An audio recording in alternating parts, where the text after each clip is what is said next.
Ilmu pengetahuan paling penting yang muncul dari aktivitas-aktivitas intelektual bangsa Arab dan umat Islam yang lahir karena motif keagamaan, ideologi, hadis, fikih, psikologi, dan linguistik. Pengembangan ilmu agama pada masa Daulah Abbasiyah juga diikuti munculnya para ulama yang mumpuni dan produktif, banyak menghasilkan karya ilmiah. Yang pertama, ulama hadis atau juga disebut muhaddisin. Para ulama yang mengembangkan ilmu hadis pada zaman Daulah Abbasiyah sangat banyak. Yang paling menonjol di antara mereka ada 6. Mereka merupakan pakar hadis yang telah melakukan seleksi ketat terhadap hadis-hadis Nabi Muhammad SAW. Yang pertama ada Imam Bukhari. Nama lengkapnya adalah Abu Abdullah bin Ismail bin Ibrahim bin Bukhariyah. Imam Bukhari sudah melakukan pengembaraan ilmu sejak berusia 10 tahun. Ia pergi ke Baghdad, Basrah, Kufah, Mekah, Mesir, dan lain sebagainya. Madinah juga tempat untuk mereka berkuliah.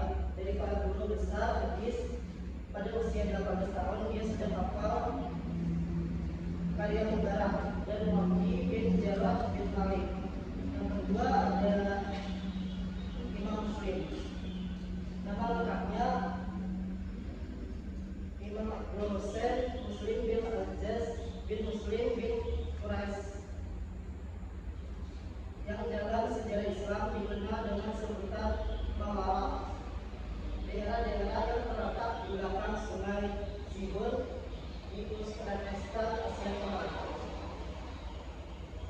Imam Muslim sangat menguasai ilmu hadis, kecerdasan dan ketajaman hafalannya sudah ditunjukkan sejak kecil. Pada usia 10 tahun sering datang berguru kepada Imam Ad-Daki, seorang ahli hadis di kotanya.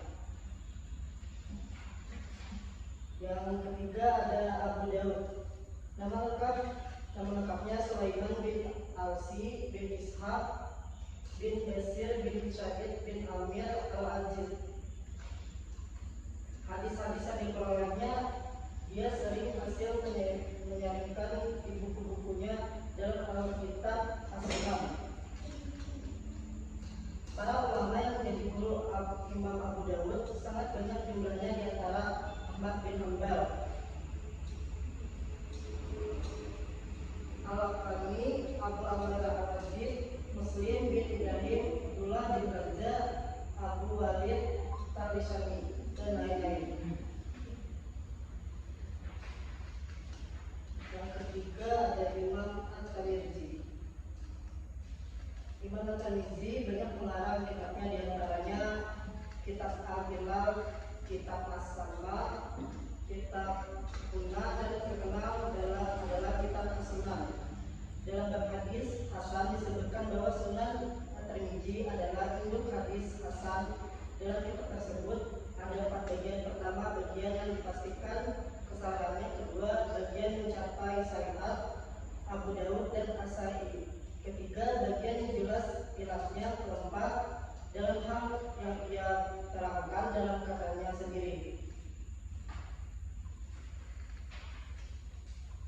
Yang kelima ada An-Nasai.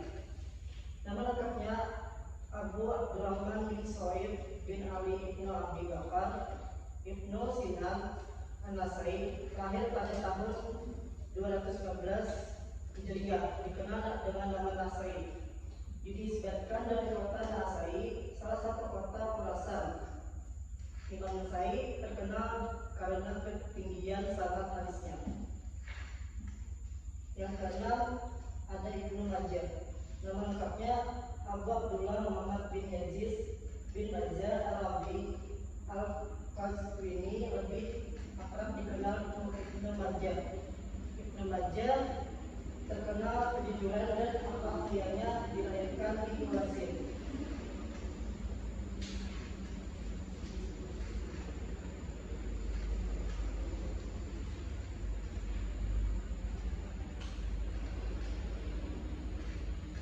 Tadi berarti ada berapa ulama tuh?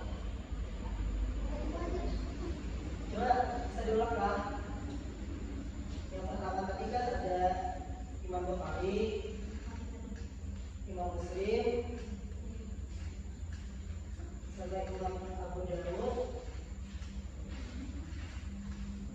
At-Tirmidzi, An-Nasai dan Ibnu Majah.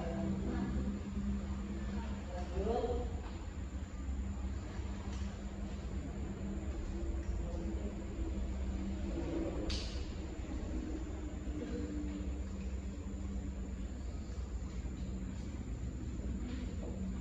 Sekarang kita masuk ke ulama fikih. Pada masa Daulah Abbasiyah, perkembangan ilmu fikih juga cukup baik. Seiring dengan munculnya ulama-ulama mujtahid yang berperan besar dalam menetapkan hukum-hukum Islam. Hasil ijtihad itu kemudian dijadikan sebagai pedoman umat Islam dalam menentukan hukum terhadap sebuah persoalan agama. Di antara ulama fikih yang populer saat ini dikenal dengan sebutan Imam Mazhab. Ada 4 orang ulama yang masuk ke dalam kategori Imam Mazhab dan disebut dengan Mazhabul Arba'ah. Yang pertama Imam Abu Hanifah. Sambil diingat nanti ditanya satu-satu. Imam Abu Hanifah NU Man bin Tasrif bin Juta dikenal sebagai Abu Hanifah, lahir di Kufah, Irak pada 8 Hijriah atau 699 Masehi dan wafat di Baghdad. Secara keseluruhan, Abu Hanifah hidup selama 70 tahun dalam hitungan kalender Hijriah. Dia hidup di masa transisi 2 kekuatan besar dalam dunia Islam, yakni dinasti Umayyah menuju dinasti Abbasiyah. Abu Hanifah hidup di masa pemerintahan dinasti Umayyah dan dia menyaksikan bagaimana dinasti ini mengalami kemunduran dan akhirnya jatuh.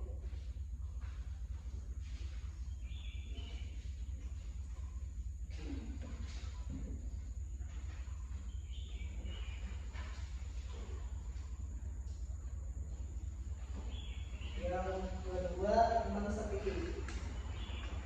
Umat Islam sangat beruntung memiliki ulama sekaligus perawi hadis yang sangat disegani. Ialah Imam Syafi'i. Saat usia 9 tahun, seluruh ayat Al-Quran dihafalnya dengan lancar. Bahkan dia sempat menulis sekali tentang Al-Quran dalam perjalanan antara Mekah dan Madinah. Setahun kemudian, isi kitab Al-Muqtafa karya Imam Malik berisi 1720 hadis pilihan. Itu hafalannya tanpa cacat. Kecerdasan membuat dirinya dalam usia 15 tahun telah duduk di kursi mufti kota Mekah, sebuah jabatan prestasi untuk ukuran masa itu. Imam Syafi'i diminta oleh Khalifah Harun al-Rashid supaya tinggal di Baghdad dan menyiarkan agama, pandangan dan pendapatnya diterima oleh segala lapisan. Imam Syafi'i bergaul baik dengan rakyat maupun dengan pemerintah, bertukar pikiran dengan ulama-ulama, terutama sahabat-sahabat Imam Abu Hanifah. Pertemuan langsung Imam Syafi'i dengan Ibnu Ahmad bin Hanbal terjadi di Mekah pada tahun 1870 Hijriah, di Baghdad tahun 950 Hijriah. Dari Imam Ahmad bin Hanbal, Imam Syafi'i banyak belajar tentang ilmu fikih, usul mazhab, penjelasan nasib dan masyhur. Melalui pergaulannya, inilah Imam Syafi'i dapat menyusun pandangan-pandangannya dikenal dengan Qaulat Qadim, pendapat yang pertama.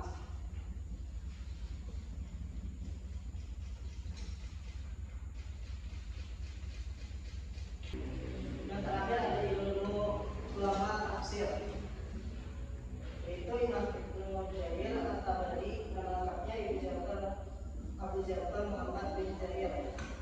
Yang kedua ada Imam Ibnu Katsir, nama lengkapnya Imamuddin Ismail bin Umar bin Katsir dilahirkan di Hijab. Mungkin pertemuan kita kali ini pelajaran sejarah Islam sampai di sini dulu. Nanti ada tugas pilihan ganda bisa dikerjakan di rumah.